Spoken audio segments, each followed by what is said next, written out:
Hi everyone, it's Mrs. Abbott here. This is just a quick video to let you know about some of the exciting things we have planned. We're going to be working really hard, learning lots and having lots of fun along the way. All the Year 6 staff can't wait to get you back into the classroom and continue the fantastic learning that you've been doing at home.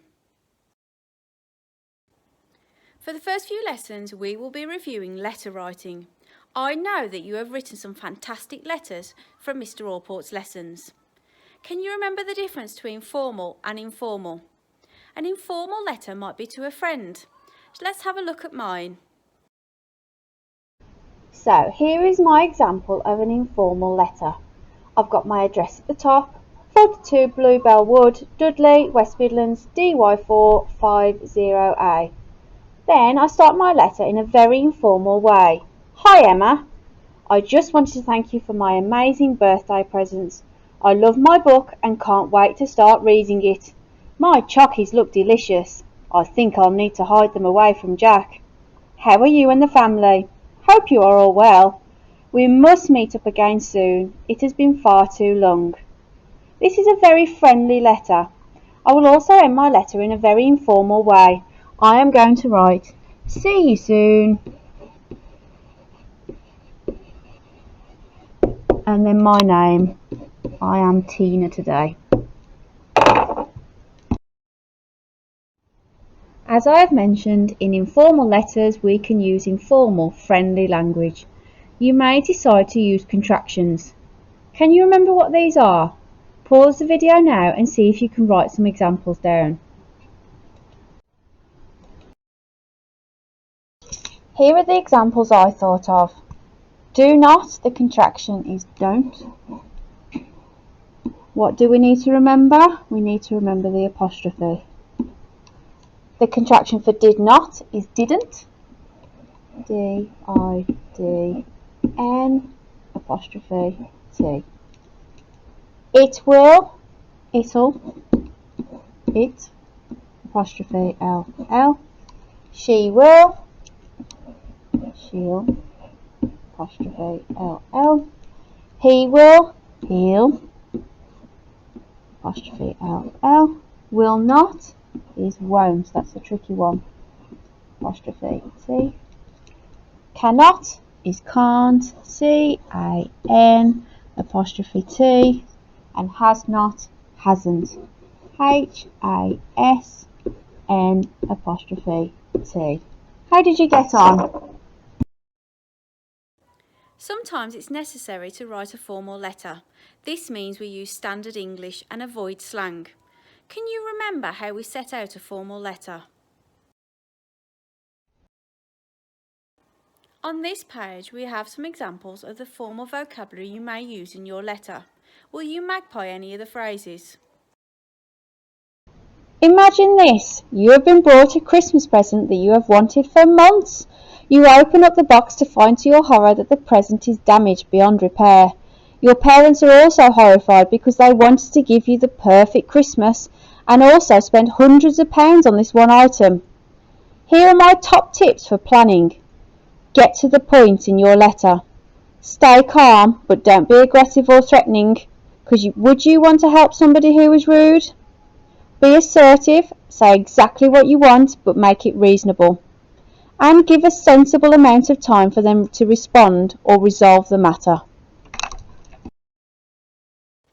Oh dear, looks like my letter of complaint has all got muddled up. Pause the video now and see if you can rearrange the paragraphs so it's a formal letter of complaint. How did you get on?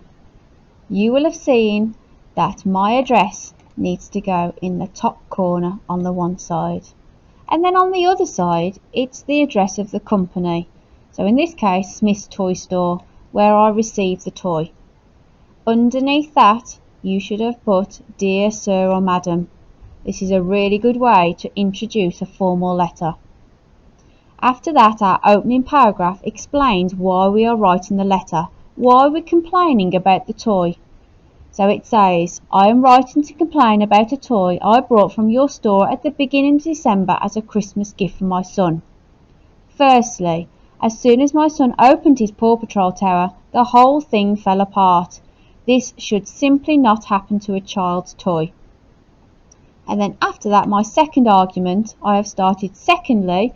As the tower fell apart in his hand, it left small shards of plastic, which are obviously dangerous to small children. As you can imagine, my son was devastated that his main present could not be used on Christmas Day. After spending nearly £100, I would have expected the toy to have been of better quality. Then we have our final two paragraphs. Our next point, our next argument was, finally, as a gesture of goodwill, I would like the tower to be replaced and perhaps receive a £20 gift card for my son to spend in your store. This might make up for the disappointment he experienced on Christmas Day. So this was our next paragraph in our letter. And finally, I was going to close my letter with, I look forward to hearing your thoughts on this matter. Yours faithfully, Mrs. Abbis. This is a very formal complaint. I am sure by the end of this unit we will all be excellent letter writers. Hello everyone, Mr. Allport here. Well, Mrs. Abbis has told us a little bit about what we're going to be doing in literacy this term. In numeracy, we're going to recap and then master the four number operations of addition, subtraction, multiplication and division. This will then naturally progress onto doing fractions. Let's take a closer look, shall we? So what exactly will we be doing in numeracy? Well, we'll start off with addition. We'll be adding numbers up to tens of millions using several methods, including column addition. We'll also be adding decimals up to 3 decimal places. That's to the thousandths.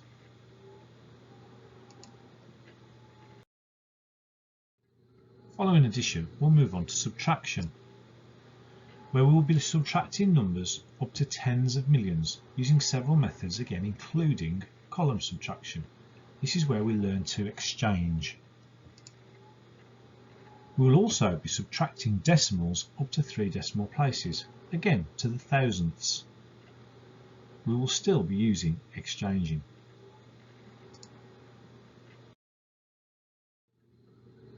In addition and subtraction, we will also solve addition and subtraction multi-step problems in context, deciding which operations and methods to use and why. We will perform mental calculations, including mixed operations and large numbers. We'll use inverse where appropriate to check our answers, and use estimation to check answers to calculations and determine, in the context of a problem, an appropriate degree of accuracy. Moving on to multiplication, we will be multiplying numbers up to 4 digits by a 2-digit number. We need to remember that we multiply the ones column first, then the tens column. We also learn to multiply decimal numbers for when we're working with money and measures, for example. And we remember the decimal point doesn't move. Next, we move on to division, and it's really important that we know our times tables. We can only practice this so much in school, so learning your times tables at home is really important. We'll learn to divide using short division, including remainders. We often call this the bus stop method in school.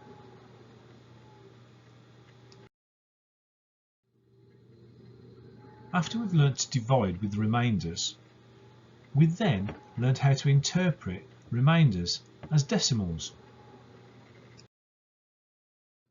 So far, we've only been dividing by a single digit. Now we learn to divide larger numbers by 2 digits using what we call the chunking method, and it looks something like this. So you can see we really need to concentrate and stay focused on our numbers.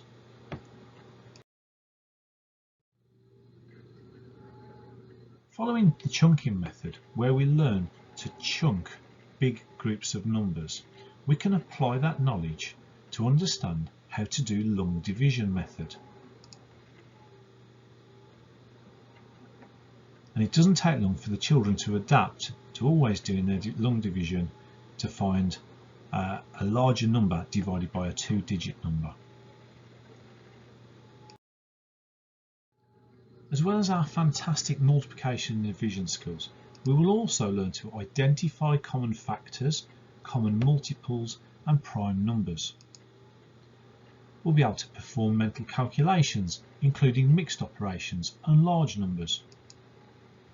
And we'll use knowledge of the order of operations to carry out calculations involving the 4 operations. And use estimation to check answers to calculations and determine, in the context of a problem, an appropriate degree of accuracy. And that is what's going to make us fantastic mathematicians. Having excellent understanding of the 4 number operations and knowing our times tables extremely well allows us to smoothly move into working with fractions. Hi everyone, it's Mr. Butler here. I just wanted to take a few minutes and tell you a little bit about the things we're going to be learning in the afternoon in Year 6 about our science, our history and our geography. Our curriculum focus for this term is South America. We're going to be learning all about this fascinating continent by looking at its diverse geographical features, including its rivers, mountains, rainforests and individual countries. For example, one of the biggest rivers in the world can be found here, the Amazon. It flows for 4,000 miles through rainforests and 9 different countries. We will also look at its history and its cultures. There will be a focus on Rio de Janeiro in Brazil to explore its vibrant parties at Carnival and discover how fashions have changed and influenced its growth over its 300-year history, which links to one of our whole school themes, fashion.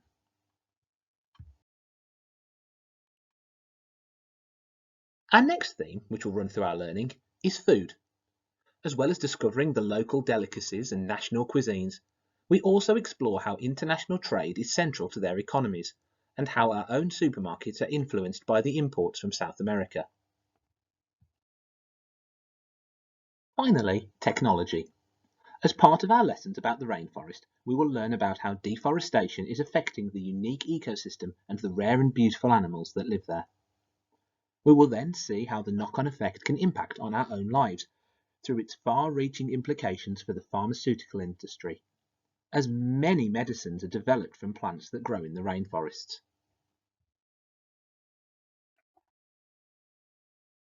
The children will learn to identify some of these countries and their flags, including Brazil, Argentina, Bolivia, and Colombia.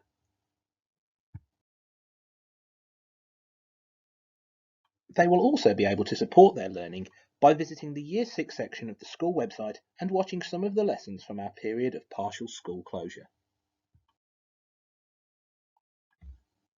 As scientists, we are going to be looking at how plants and animals live and grow in their natural environments. We will look at what types of living things there are and how they are classified into different groups. The children will learn about how scientists, including Carl Linnaeus, first sorted animals by identifying common features between them. We will then learn about what these groups all have in common. For example, we will sort mammals by identifying that they grow fur or hair on their bodies, give birth to live young, are warm-blooded, and produce milk to feed their babies.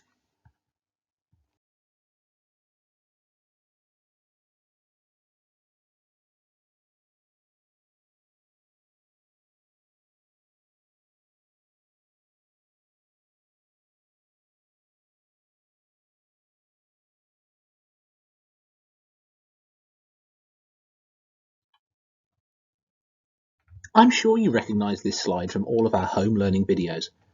If you have any questions, or if there's anything else you'd like to know, get in touch. You can email the Year 6 staff directly on the dedicated Year 6 email address on this slide. Take care and see you soon.